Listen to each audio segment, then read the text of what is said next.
O bicho saiu até. Se cair, comecei. Puta que pariu, vai balançar o chão Essa aqui. porca eu não sei mexer, deixa quieto. Tá filmando aqui, ó.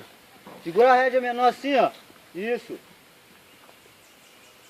Não, se cair, vai cair 2 cavalos. 2. Porca bonito. Não, ele tem que não, cara. Ele meio pino.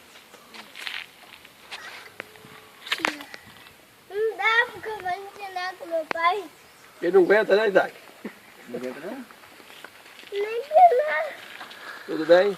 Boa tarde.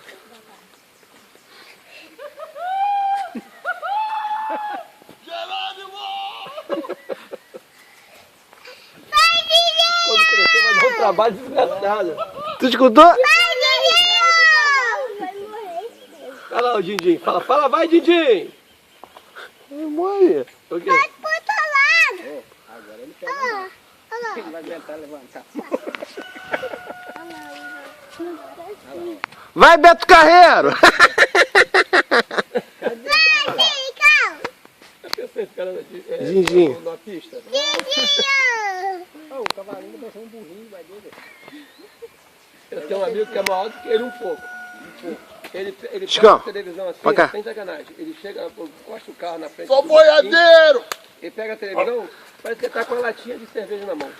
Faz assim, ó. Leva, televisão de 29, leva lá no Marquinhos, bota. Ele trabalha até na Globo. Para.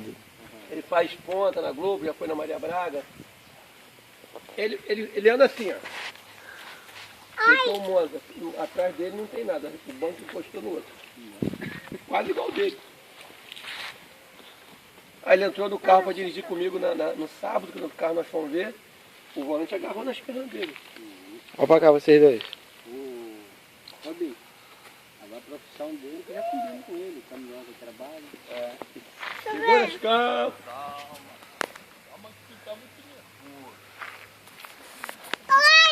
Tá nervoso não, tá bolado.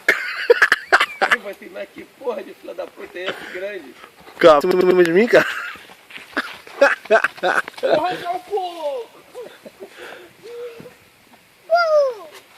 Comigo com meu pai, o Vai quebrar cavalo a tela, vai quer sair. Então vai passar uns 3 dias sem aguentar essa gata. Devia ter das cordas de quilo, rapaz. Olha o tamanho desse ano. 150 quilos. Ai, que desgraça. Aqui. Eu nunca tenho quase 60 agora lá. Eu na era que eu estava fazendo um neném, Mas agora com o neném vai engordar, não tem jeito não. Vai ser mais